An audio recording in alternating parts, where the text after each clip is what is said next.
Hey guys, kinggath here, and welcome to Bethesda Mod School.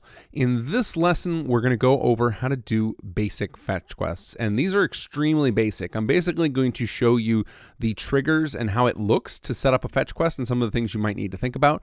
We're still not working in dialogue. We're going to wait a while before we get into that. I want to focus on the building blocks of quests in this early part of this series and get you guys familiar with how quests and objectives work and how the stages and objectives work and the different ways you can trigger them. And I'll slowly introduce more of those as we go along. And then eventually when we get to dialogue, you'll see that dialogue effectively is just one more way to trigger stages and objectives. And so it'll fit right in nicely. And then if you don't want to do dialogue ever, because I think we all agree that quest mods with cringy dialogue are to be avoided. So I think they're definitely one of those not for the faint of heart things. You basically need to be a good writer or get a good writer involved, or you can make up for bad writing by having good voice actors. So if you have neither of those available, which a lot of us don't, then just being able to do environmental storytelling or just quests that maybe are in the abstract, maybe are coming from a bounty board or something, are a great way to go. And so that's what I want to start with first, because I think all of that stuff applies to everybody, whereas the dialogue thing and writing stuff, that's only going to apply to people that have those skill sets. So let's focus on the building blocks of quests, and then we'll eventually start getting into those outside things that help you make more believable quests in later chapters of this series. So for the basic fetch quest, what we're going to do is we're going to set up an item that the player can go fetch, and then we're going to give them a point that they can turn it in. So we're going to learn a few new things here, but we're going to start with the core of our existing quest. So I've taken a copy of our basic demo. I don't remember what I called the ESP, but I made a copy of it and I renamed it. Because I want to be able to distribute all of these ESPs in the Bethesda Mod School resources so that you guys can use these to follow along. If something I did on screen wasn't clear, you'll be able to reference what I did right inside the creation kit yourself. So the first thing we're going to do is we're going to change the way this is completed. So I'm happy with the way this starts for this early sake of the tutorial. It's fine to just have a trigger box do it. In the future, we'll show other ways like notes and NPCs and other things you can do to trigger quests. But what you'll quickly find out if you start experimenting is that anything I'm showing you here throughout these tutorials that can trigger a stage change can also start a quest. So you're basically going to figure out how to do that on your own before I show you explicitly. So we're going to delete this second trigger box here because we don't actually want to use that as our trigger anymore. And it gave us a little warning, and that warning was basically that the item that I just deleted is in an alias on our quest. So we're going to go into that quest and we're going to fix that. So we're going to go into our quest aliases here, and we're going to just open this up and make sure that there's no issues with it right here. Sometimes you'll get an unknown, there'll be some sort of unknown thing here that you got to clear out. It's pretty rare. Generally that just solves itself as long as you hit yes to that. But I find it's always worth popping in to check to make sure you didn't create any horrible buggy situations. So when you get those warnings, read them through, take them seriously, consider what you're about to delete so that you don't have any problems. In fact, on that note, because I'm so constantly worried about deleting things, I tend to keep the layers that Bethesda has created in the cell I'm working in the world space, tend to try and keep those frozen. Like I had the default layer frozen because that's what I had visible before I clicked on the camera, and then I will only leave my own layer on, and then I love to turn this as active. So then anything I place in the game world, and right now you'll see that I can drag and click and I don't actually select anything, and that's because the layers that are visible are frozen. But if I add anything new, it's going to get added to this layer, which is active and not frozen, which means I can select it. And I'm going to show you that now because we're going to drop in the item that we're going to fetch. So we'll set up all the quest stuff in a minute. I just want to set up the items we're going to need to pull all this off. So we're going to have the player fetch some random miscellaneous item. You can effectively use anything, almost anything under the items category as a fetchable item. So some exclusions would be the constructible objects wouldn't make any sense for people to fetch. And then the leveled items, I think you can place those in the world. I actually haven't experimented with that. I assume that just generates whatever the item is, but that might cause some sort of weird issue. So maybe you're not supposed to place those in the world. I'll figure that out eventually within this series. But if you are watching this and you happen to know that, definitely comment below so people can learn it before I do. But most of these other things, whether you want it to be a book, a holotape, ingredients, I don't think are even used in Fallout 4. Let's confirm that. ingredients, copper pipe. I think this is something they started to use, and that maybe this has to do with the wiring, but I don't think it's really used because generally those are called components, and components are the things that you decide how to make your crafting recipes with. But generally, the way, if you want to use components, so if you want to use something like steel or copper or anything, there's actually a miscellaneous item for those in there. They have scrap in the name, so so generally anything you want to place as a quest item is going to be under this items category. So I'm going to just pick an arbitrary thing here. We'll grab, let's see, a rare blowtorch. So this is going to be our quest item. We're going to make the player fetch this. Now, what I just did there to zoom the camera, and I've shown this shortcut before, but I hit Shift F after I place it in there, and I'm just looking to make sure that it's setting nicely on the ground. If your item came in and it's floating a little bit, sometimes that means there was an object in the way where you set it, and you can move it around a little bit, and then if you push the F key, it'll kind of snap to the nav mesh, so it's laying nicely on the ground. Alternatively, what's nice about all of these miscellaneous items, and most of these items in here, is that they have Havoc available, which means you can actually turn on the Havoc simulation. Though before you do this, I would unhide most of the layers again, just to make sure that anything that's supposed to be there will be simulated. And then you can just turn on Havoc for a second with this little HK symbol on the round ball, and it should, whatever you click on, should have Havoc applied to it. And then we uncheck that, and then it'll lay down nicely. So you can do that. So if we wanted to, say for example, rotate this and just let it kind of fall naturally, if there was like a pile of items, we could use the Havoc simulator to have it fall so it looks legit and not hand placed. So like that looks really cool. That looks like legitimately just somebody dropped it on the ground, and we'll leave it like that. So now I'm going to hide all this stuff again, get it out of here. I don't know what layers we actually need to hide, but I like just working with the roads for this case, just because I have this kind of layout memorized to make sure I spend enough time here. All right, so we've got our item that the player is going to have to pick up, and I'll show you guys how you set that up as the actual objective in a moment. But we also are going to need somewhere the player goes to turn in. So I'm going to, and normally this is the type of thing where there'd be an NPC involved, but because we're going to save NPCs until later when I have a chance to teach dialogue to you all, we will skip that for now. So instead, we're going to create an activator, and we're just going to pick some object that we know has some sort of model that we like. Let's see here. So we're just reading through these real quick. We will use, how about a bell? I think there's a little, let's check that, bell. And some of these, you don't actually have to use items that are already activators. You can actually use, a hotel bell, that's what I wanted. You can actually use models you find all over the place, and you can find them under statics and whatnot, and you can actually just paste it into the model field by clicking edit here. So if you find a model you like somewhere else in the creation kit, you can actually use it as an activator most of the time, as long as it has collision. So you don't have to use the activator section to make an activator, but all an activator is effectively is it's an interactive object. So it's very similar to a static in the way it will behave in the world. It will just sit there. Its physics don't necessarily react unless it has movable physics. And the activator can have scripts on it, which statics can't, and they have a number of other features that statics can't. So activators are something you want the player to interact with, and you'll use these a lot when you're doing quests. So we're going to go ahead and create ourselves a custom one. So we're going to name this KG demo. I think that's what I've been using as my prefix. Let's confirm that. It's a good habit to get into. Make sure you're always using the same prefix in your, and no, I got that wrong. Just so that you can find all of your records very, very quickly. So let's see, KG. I may have not made anything else yet. So it looks like KG Quest is what I've been calling it. Okay, good. Glad I checked. So KG Quest. And we'll put this turn in bell, we'll call this. And we'll just leave it as bell. This is the name that's displayed to the player. We've got this unique, and we'll add some stuff to this in a moment. For now, I just want to get it into the game world. So I'm going to hit OK, and this will ask me if I want to create a new form, which I do. And if you don't know how to do all this stuff with creating forms that I'm doing, this has been covered in some of the CK lesson series, so probably as early as 101 or 102 in that series. So definitely go check that out if you're not following along with what I'm doing here. So now we're going to stick this somewhere. So I'm going to have to reveal a little bit more again so I can find like a surface I can put this on. I think I'm going to put it right on the workbench just because that is something I can count on the player not having destroyed or scrapped. Oops, and I just lost my position there. Let's back up here. And just like everything else I've been talking about, if you're not sure how I'm doing all this, the camera movement and everything, again, covered in the Creation Kit series where we talk about a lot of the basics of operating around the Creation Kit. All right, so I just want to get this into range. And I'm actually trying, oh, it's because it's frozen, I can't select it. But what I'm trying to do here is select something so that I can pivot around it with my camera so I can get a view on it. All right, now I want to lock this in again because I don't want to accidentally do anything to it. So we're going to grab this KG quest turn in bell, and we're going to just set it right there. And sometimes when you set things on top of objects that are a container, they'll sink down into them, and then you just can use the Z key to kind of position it where you want it. So we'll go ahead and get that right about there.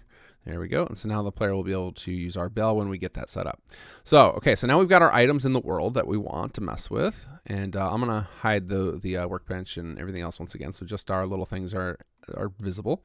And now we're going to go back to our quest. And now we've got to make these things do something, because right now they don't actually do anything. So what I like to do at this phase is think about what exactly the player has to do. So if you went through which I really hope you did, you went through the Quest Making 101 tutorial. Generally, the quest stages are just represent moments you want something to happen, or moments you're recording that something did happen. So for example, we used the player has first objective. This is happening when they walk into our little trigger box, and this is basically saying the quest is started. And now in our previous incarnation of the quest, all we did was had them walk over to another trigger box, and then that ended it. And that was all we needed, because that was the 2 moments we needed. We needed them to get the quest, and then we needed them to complete the quest. Well, now we're going a little more complicated. So now the stages in this are they get the objective when they walk in here. Then the next thing we need to happen is we need to know when they picked it up. So what I like to do is just kind of flesh this out. Just assume that without even doing any of the actual things, just think about it from the perspective of like, what are those moments that we need to happen? So we need to know that the player picked up the torch. And then we're going to uncheck complete quest, because we don't want that to complete it, because we actually want them to have to go back and turn in. So then the next thing we need to know is, did they ring the bell? So player rang bell. And this one we're going to call, that's going to complete the quest. But the idea behind doing this first is that you just then start to think about logically how your quest proceeds. What are the sequences? What are the events that happen? And with small quests, it's very easy. And then when you get to more complicated quests that have much larger steps, if you're in the habit of doing this, it'll make it a lot easier to break those down into that kind of logic flow. So then it won't become so daunting to implement it, because the trick is to, if you want to tackle something really big, is you just break it down into its tiny little pieces. So I recommend getting into that habit right off the bat, and that way when you get to the more complicated quest ideas you've got in your head, you'll be able to approach them. And so the other cool thing about doing stuff like this is that there's a million different ways that you can set quest stages. And so if all of your quest, if everything is programmed and whatnot to react to when these quest stages happen, you can do all sorts of stuff to trigger those quest stages to occur. You can have it off of when players click on things, when they kill enemies, when they pick up items, when they read notes, all sorts of stuff, or in the future, like I mentioned, when certain lines of dialogue happen. And so if you build your whole quest just based on the stages, then all of that other stuff this then just becomes kind of your core construct. This is your little machine that controls the objectives, and then all of the stuff on the outside is just things that pretty it up and make it more fun for the player. And those can be built on top of this without ever having to change most of this stuff. So I love this approach. This is how I tend to tackle all of my quest design. So the next step, once you've got the basic logic filled out, you know the flow, you know what's got to happen. Now you need to arrange so that the quest can know about these things, so that these stages can actually be reached. So we're going to use something similar to what we did before. So with these trigger boxes, we used this default ref on trigger enter. And what you'll find if you bring up the Papyrus script manager and search for default ref and then an asterisk, you'll see there's a whole bunch of these. And these all have the same type of design, where effectively when the thing happens that's described in the name of it, and some of this stuff will be confusing at first until you get more into this, but I'm going to hopefully tackle a lot of these in various examples in this series.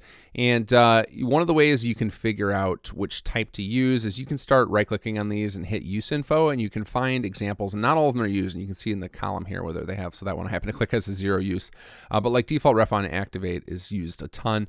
And these, you can find examples from Bethesda of where they've used those to trigger quest stages, and you can kind of reverse engineer those and figure out how things are done. And this use info, right click and hit find use info here, is a great way to like backtrace through Bethesda's quests. So if you find something something cool that they did in a quest you remember in game, and you're trying to figure out how to do it yourself, this is kind of a great way to do it. Between on the scripts themselves, you can do it. On any of the forms in the object window, you can kind of walk back through how they did something, and it's an advanced process, and I think it's something that will get more useful to you the more you understand of all the creation kit stuff, which is why I encourage people to watch through all of my tutorials, even if it's not something they're directly interested in, because a lot of times just little tidbits you pick up in one tutorial will end up being very highly useful in another, because all of this stuff in the creation kit's all tied together. So just like this default ref on trigger enter, where you have this quest and stages set, that's the common thing you will find on most of these default ref scripts. And so the idea is whenever that thing happens, it will take the quest you set and set that stage. So using that, we can go over to our little blowtorch here, and we're going to add a script on it. And basically what we want to happen is for when the player loots it, we want to set our stage. So for that, we use default on container changed to, default ref on container changed to. We're going to grab that. And so the idea with containers is the player, like any NPC or the player, is a container as well. So if they pick up an item, it goes into their inventory. Their inventory is a container. So when an item's out in the world, it's not in a container. So we want to know that it moved into a container. Ref on container changed to. So we're monitoring for when this changes to a container. Well, generally NPCs don't just pick up random items. The items don't get put into containers automatically, and we can actually set this up so that only the player can do it. But generally, we don't even have to worry about that. That's just going to be the case by default. So we're going to open this up, and we're going to grab our quest. So we'll filter for KG Quest or KGQ 101 Simple Quest. And actually, I should change the name of that to 102. In fact, I'm going to do that right now just to avoid any confusion for anybody watching this. So we're going to go 102 Simple Quest, and we'll call this one Simple Fetch Quest. All right, we'll go back to our stages. Okay, cool. So let's go back to this guy, and we'll open this back up. And it looks like we set it up so that the player picked up the torch at stage 20. So we'll do 20 as the number. And you can check and see how this stuff's all set up here. So here's the things that we can react to. So player pickup only, you can see that that's defaulted to true. That's definitely what we want. We could set a prerequisite stage so that it will only trigger if another stage is already set. So for example, maybe we want to set it up so that the player has to have the first objective.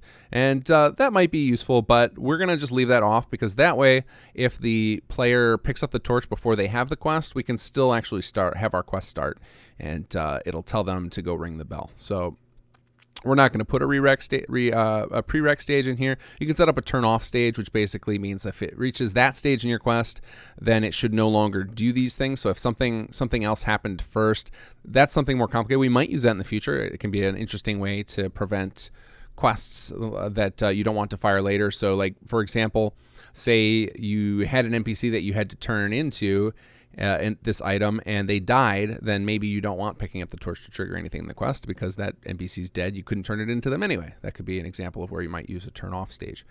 And then the item changed to, this is a way to set up which container it went to. So you could do things like monitoring for a player putting an item into a particular container. Maybe you want to only respond to them. You want to tell them to put it in their workbench, and then you could set up this change references to point to a bunch of different workshops or something like that, or tell them to put it into a very specific locker somewhere that you set up in the world. So you could set up something like that. We're going to just leave this we're going to leave this as is. We just want the player to pick it up, and then it's going to set stage 20. So then we're going to hit OK here. And now that one's done. So now we know we have our player picked up torch, and we have a way for that to get sent to the quest. We have that. When that picks up, that script is going to send us stage 20. Now let's go back to our bell. And on this guy, if we can find him, so tiny. Here we go. And another way you could do this, if you don't want to have to hunt for the item in the world, this is just me wasting time, I guess, because it's just a bad habit. There's easier ways to do it. Is you can filter items in this cell view. So if you're in the cell, or if you think you're in it, you could search for the, in this case, because we know it's our custom named item, we can just search for that. And then you can actually double click on these items, and it'll take you right to them. You can also right click on them and hit edit, and it will bring up that window, and you won't have to lose your position in the world editor. So there's a lot of different ways to skin this cat here. One other thing I will warn you about the cell view, and I've said this in multiple videos, but it's worth repeating. If you select an item down here and push the delete key while in here, it will actually delete the form from the object window, which is terrible. So I think this feels to me like a bug in the creation kit that was never resolved. But if you want to delete an object you place in the world, make sure you're highlighted on this render window when you push the delete key. Okay, so now we want to set this up. So we want to register we want stage 30 to happen when the player activates this bell. So we're going to go ahead and click this, and we're going to add a script to this guy. And we're going to put in here, let's see, we want default ref, I said, or what all of these are. And we're looking for on activate. So when the player activates this bell, because it's an activator, we want it to set that stage. So we'll add that. We'll go find our quest once again. And now there are a lot of different ways to do this without these default ref scripts, and I'll be teaching you a lot more of those, but I want to keep the scripting to a minimum in this series and for now, knowing that there's a lot covered in the scripting series, and eventually the two will meld together, and I'll start requesting that those of you following the quest making series go watch some of the scripting series, because there's a lot better ways to do a lot of this stuff as far as keeping yourself organized if you know some scripting. It can be intimidating, but I think that after you've done enough of these little tiny scripts that we're going to have to do, like the stuff we have to do in fragments, eventually then the full-blown scripts will become less intimidating, and then I can give you some tips and tricks to be more organized and do more powerful things. All right, so we want to set stage 30 for this since they rang the bell. And we're not going to mess with any of this stuff. And I'm not even going to go over this stuff because I think I'm probably wasting my breath with this on a lot of this still, because this is just too complex still. So let's hit OK here. So now we have our ways to trigger our stages.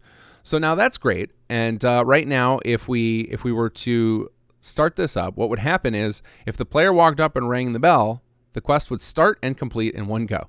So we need to fix that. We need to put that prereq stage. So that is one I'm going to talk about on here. So we don't want them to be able to ring this bell until they've picked up the torch, and we can tell that because stage 20 will be set. So we can set a prereq stage here of 20.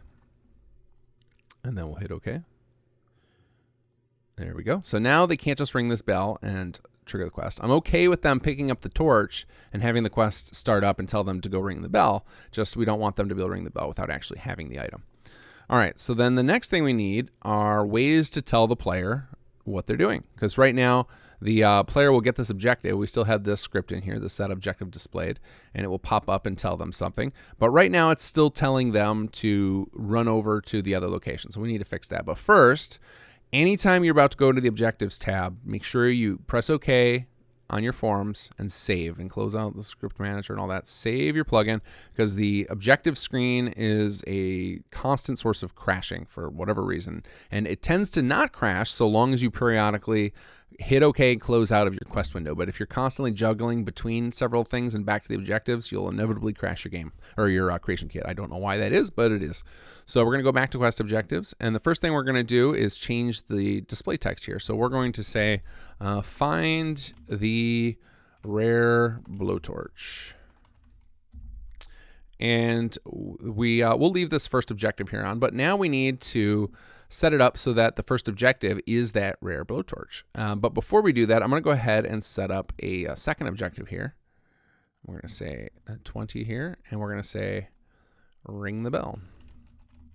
And that way, when we're going to set up first objectives alias, we can go ahead and set up the one for the bell as well. So I'm going to hit OK again. This is just a good habit to get into when you're working with quests, because they can be a lot of work and you can lose track of where you're at with all the different tabs you're jumping around. Just hit OK and save a lot. It's an extra step, but it'll save you a lot of heartache in the long run. Okay, so the first thing we're going to do here is we're going to go put our torch. And we can do visible only. We can switch to different things. Okay, it's not coming up. Let's see, filtered only. All right, I must be too far from it. Let's see here. There we go. Now it came up. All right, so we'll jump to that, and we want that in our view, and then we're going to bring up first objective here. And we're going to wait a little moment because the alias screen is kind of slow. And we'll hit select forced reference, select reference in render window, and double click this. This is the same step we did in the 101. We just double clicked the trigger box. Now we're double clicking our specific item. And then you're going to get asked about this autofill. This is something if you're working out in the overworld, you're pretty much always going to say no. If you are making a custom interior cell or a custom world space, you could say yes to that. And it is more performant to use ref types. Then these items don't have to remain in memory for as long. But when you're using Bethesda stuff, or even if you're modding another mod, it's best not to do that, because then you risk introducing incompatible edits to that mod. So we're going to go ahead and the last thing we're going to do here is we're going to check in this quest object. Now what this does is it makes it so that the player can't sell or drop that item. So it prevents them from getting rid of it, and then we're safe in knowing that they'll be able to complete our quest. So that's all that's required to make a quest object, is just that little checkbox.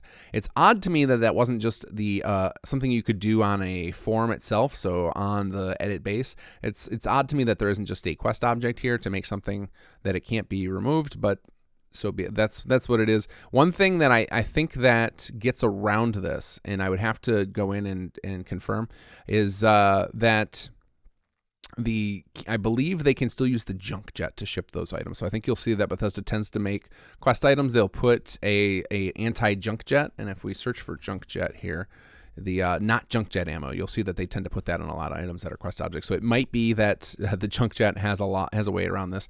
And actually, I'm seeing that this thing is called Fumigus, and I didn't remember that. So we're going to rename this Rare Blowtorch, and we're going to make this our own custom object. So this is a cool little trick right here. So actually, before I do this, we're going to hit OK to save our alias, and you can see right there it says Blowtorch Rare. We're gonna hit OK and to close that out.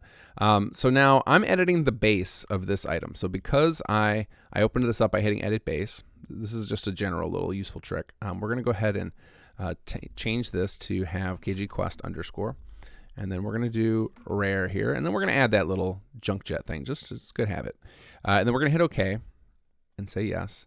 And what you'll see here is that suddenly my reference that I have selected, you'll see now, look, it has the KG quest under there. So automatically, if you edit base from one of these reference screens by double clicking on this item, it will replace the item if you created a new one, which is really helpful, especially because it even impacts any quests that are aliasing it. So you can see now it's forced to the KG quest Blowtorch Rare, which is really cool. It was just a way quicker way to do that. Normally, if I had just deleted the one that was there and placed a new one, then I would have had to come back and find all the aliases it was in and repoint them. I would have had to reconfigure any of my scripts on the actual reference. It would have just been a big pain in the butt. So by doing it this way, we were able to quickly just swap out an item. So that's just a general tip. It's not necessary for this tutorial, but might be useful to some of you. All right, so now we've got our blowtorch is going to show up correctly on the objective screen, and we're going to hit OK, and we're going to save this.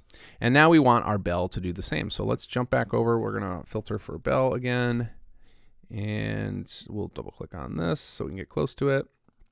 Bring our quest back up, and we will hit new reference alias. Wait for that to load. And we're going to type this one. This time we're going to start using the names of things. Turn in bell and specific reference, and then we will double click our little bell here and hit OK, and again say no to the autofill, and then we will say OK here. So now we can go back to our quest objectives, but again, going to save just in case. Go to our ring the bell here. Oops, am I about to get a crash? Yes, we are. So we got ourselves a nice crash. So I'm going to reload, and that is exactly why we save constantly. This is, if you ever hear mod authors complain about the creation kit, this is why. All right, we're back in after reloading the CK, and I'm right back on the quest objective screen. I've clicked on the ring the bell objective, and we're going to hit new under this section here. And under target alias, we're going to select turn in bell. So now we've got the ability to display our two objects as quest objectives for the player to find. All right, so once again, since we just dealt with a crash, save that, make sure we don't run into another issue. Okay, so now we need to just have these objectives toggle on and off. So I've already shown you guys how to do this, but just for the sake of completion, we'll go ahead and show you the rest of it. So we have a set objective displayed 10. So as a reminder, so we've got objective 10 is to pick up the thing, and then objective 20 is to turn it in. So what we want to do here is after the player picks up the torch, we're going to complete this objective. So we're going to hit set, we're going to type in set objective completed. And typing would be good. There we go. So now as soon as they pick up the torch, it'll get a little green check mark and get crossed off. And now we needed to set the next objective. So we'll just do it on the next line. Displayed 20. So it's as simple as that. That's all it requires. We'll compile that. And now the player will get the objective to return to the bell. So then when they get back to the bell, we've already got this set to complete quest, but we also want to complete that objective. So set objective completed 20. Now, we're not actually going to compile this because I actually want to show you another cool one to use. Whenever you're doing your complete quest, a good idea is to run complete all objectives. And I might have to do this. I might have to do this on the quest. Let me check. Nope. Okay, cool. So complete all objectives will basically take any objectives the player had displayed that you forgot or for whatever reason didn't get marked completed. So maybe you have some optional objectives, and this will mark them all complete since the quest is finishing up. And that way players aren't left with some unfinished things in their log, which I know is a pet peeve, but it's also just a nice shortcut instead of having to go back to that deadly, crashy tab and being able to just complete them without having to remember all of the numbers. One thing I do often find myself doing, because I know that some of these tabs can be a little awkward to work in, is I will sometimes just grab myself a screenshot. There's a program in Windows 10 called snipping. You can snip something or another if you just click on the Windows button, start typing in snip, and it'll let you take partial screenshots where you just drag a box, and I love doing that to just grab a list of all my stages and then all my objectives and then just leave those as images on my second monitor, and then I can reference those on the fly. Alternatively, if you don't have access to that, or if that's too much work, you don't have a second monitor, it's not convenient, you could write them down just so that you have them in your notes so that you don't have to constantly be bouncing between these tabs to remember all that stuff when you're trying to set up things like these script properties. But this should be it. Our quest is done. We are ready to hop back into the game, and we have our first quest completed. But we're going to find out real quickly that we have a little problem. So I'm gonna just go ahead and demo it for you, and then we'll come back into here. All right, so we're back in a fresh save here, and we're going to wander over to our trigger box. And there we go. Get our simple fetch quest. Find the rare blowtorch, and we'll run over here. Oh, let's enable it. Make sure our objective's working. There it goes. Popped up on the screen. You can see it down at the bottom there. Here we go. As we close in, we can see it. Here's our rare blowtorch. We'll take that. Completed the find the rare blowtorch, and now ring the bell. We've got a new objective down in the bottom of our map there. Come back over here. Let's see it highlighted. Let's see if it if we can still interact with it. Sometimes you might have trouble with the if you place things on top of each other. Occasionally, Bethesda has made the bounding boxes that you interact with too big, and so even though this space is fine here, you might not be able to interact with it. So if you find that's the case and you can't interact with the thing you put on it, you might have to just put it on a different surface. But in this case, this collision's done correctly, so we can do this. Rings the bell. And completes the quest. And the reason the bell plays an actual sound, that was pre-configured on that bell object. I'll show you guys where to do that when we get back in the creation kit. But you're going to see we have an issue here, and that is that I still have the item in my inventory. And I probably can never get rid of this, because it's a quest item. So we need to fix that. So let's head back into the CK. I'll show you guys how to do that, and then I will also show you how you make your items play a sound. Okay, so I've got my bell up here. I want to show this part first before I forget, because this wasn't on my list of notes of things to cover. But basically, to set up the sound that happens when you activate, you just set this little thing. So you click here and then search for a sound file that you want to use, and that's it. Now these sounds have to be defined in the creation kit. That's something I don't think I've covered yet in the series. I will eventually, but for now, Bethesda has quite a pool of sounds you can choose from if you want to add a little activator and you don't want to use the bell and you want a nice little sound effect to give the player some feedback, which I highly recommend. You can go ahead and do that there. Okay, so now let's figure out how do we remove this torch from the player's inventory. Now there are two ways you can approach this. I'm going to show you both ways, but I would recommend the second way more often because it's safer. So the first way we can do is we can just look at this, because this is our own custom item here, and we can assume we're not going to use it anywhere else. We only just needed it for this one part of this quest. We can just remove all of that item from the player's inventory. And to do that, what we would do is we go to properties here. And before I click properties, I do want to reiterate something about fragments. I actually despise them, and I tell my team to use them as minimal as possible. But they're a great learning tool. So that's why I'm teaching you guys, so that you can use these and get these fundamentals of quest design figured out, because the only way to avoid a lot of fragments tends to just be doing very long scripts, which can make a lot of people uncomfortable, even though it's effectively the same thing. You just have to look at it's all in one file. So I will teach both ways, and you'll be able to figure out some of the other ways if you watch my scripting series as well. And eventually the two will probably merge, and we'll start having to give you homework in this quest making series to go watch some Papyrus tutorials. But for now, I'm going to teach you with the fragments, but I wanted to show you something with fragments, because this is going to be really important when you go to release your mod. Keep an eye on the name of your script. So you don't want to accidentally package somebody else's scripts, but these fragments quests, that all of your fragments are going to get dumped in, this is a universal folder that some mods that do loose mod files will end up having stuff dumped in. And so you can't just grab everything in that folder. You have to grab yours.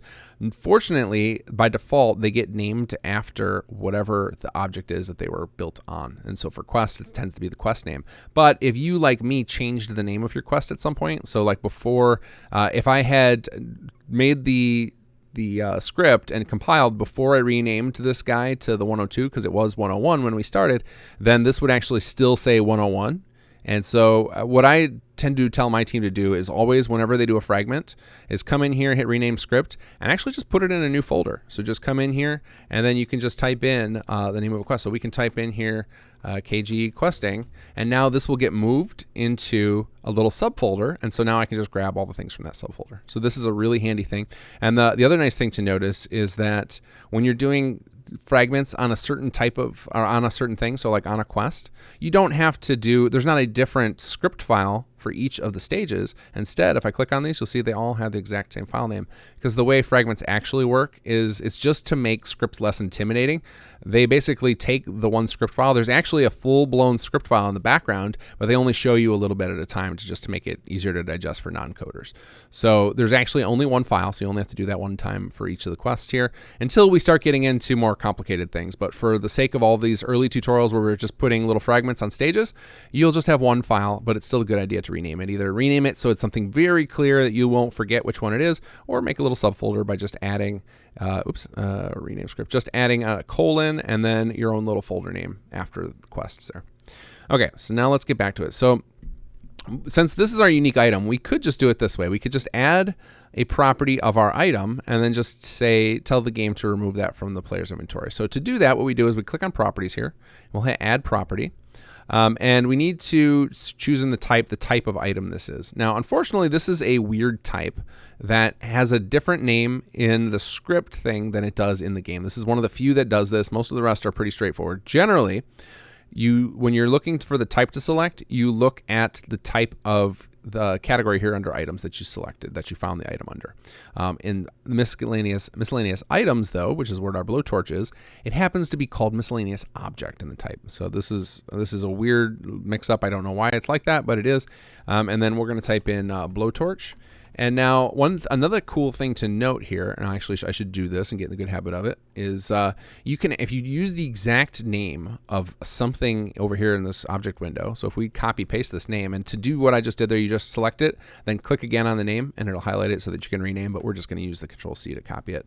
If your name of your property is identical to this, it will automatically fill in the property for you. So we can just hit OK here, and you'll see that it has the little pencil thing like it's edited. And if we click on that, you can see it automatically selected our item. So that's a nice little handy shortcut.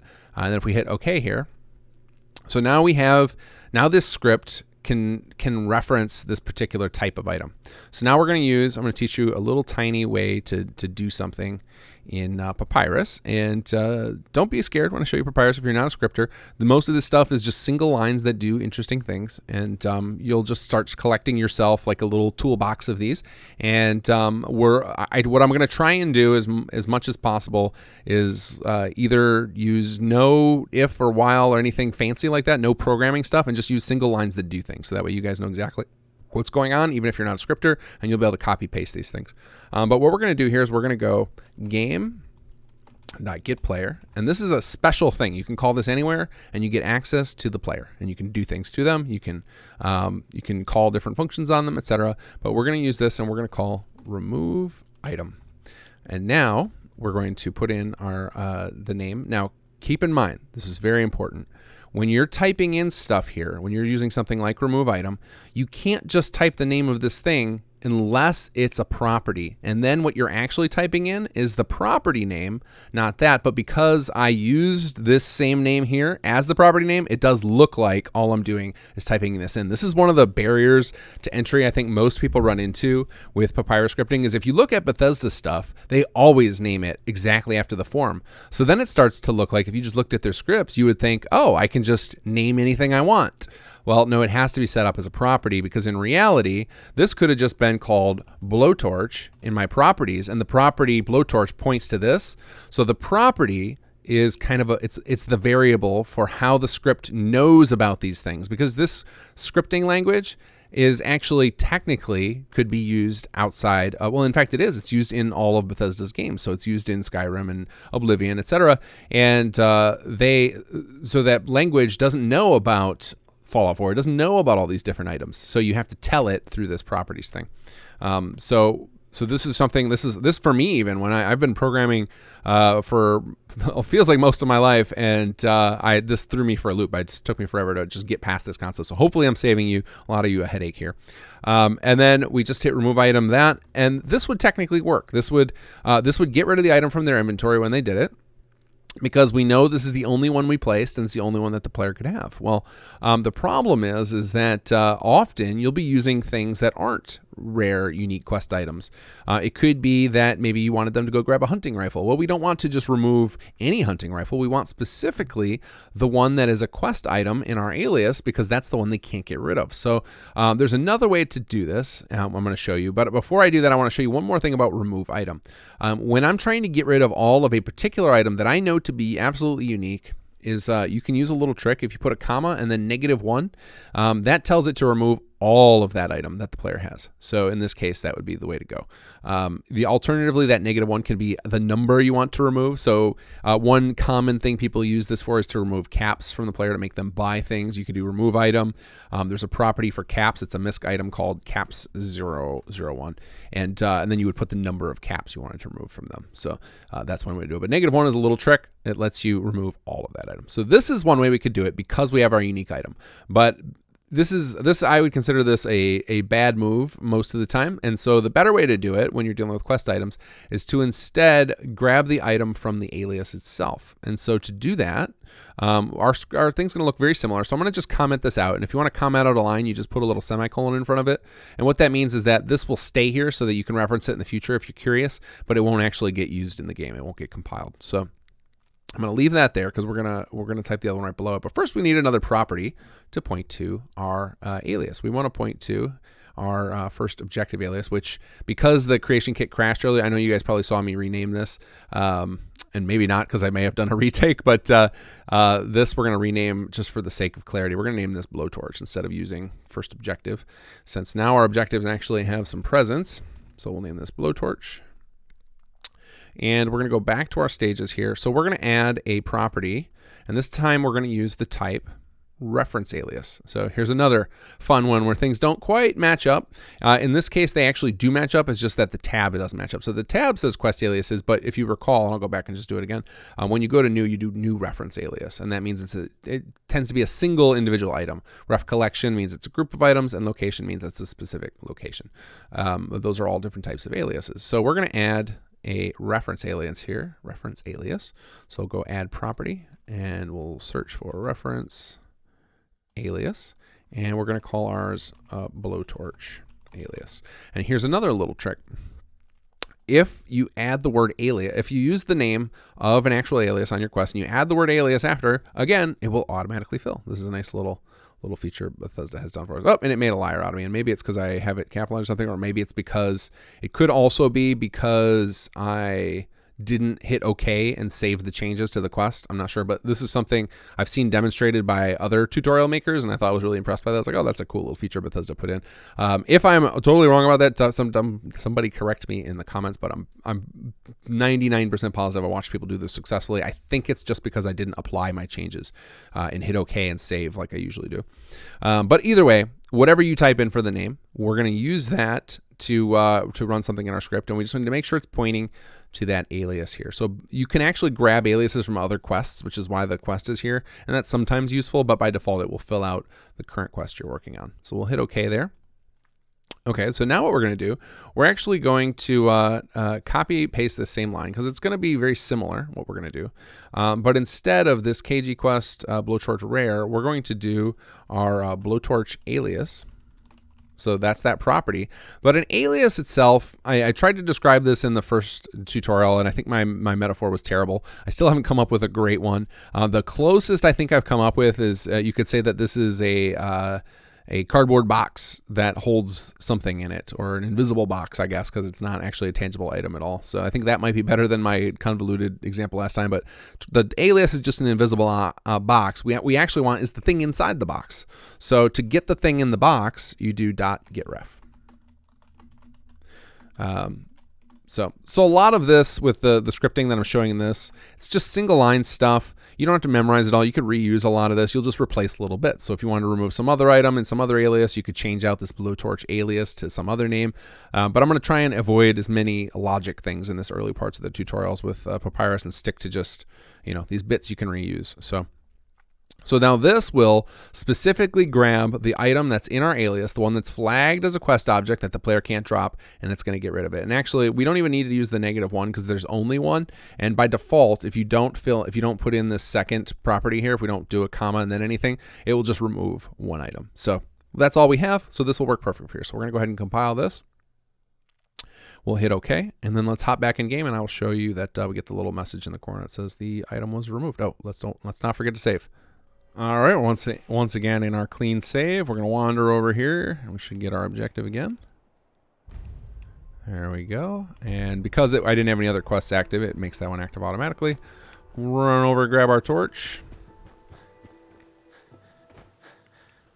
There we go. And then let's get the objective for the bell. We'll run back over there and ring that bell. And you saw it in the corner, rare blowtorch removed. And if you didn't see it, I will pop in my inventory and show you that I indeed do not have it anymore. So there we go. So as simple as that.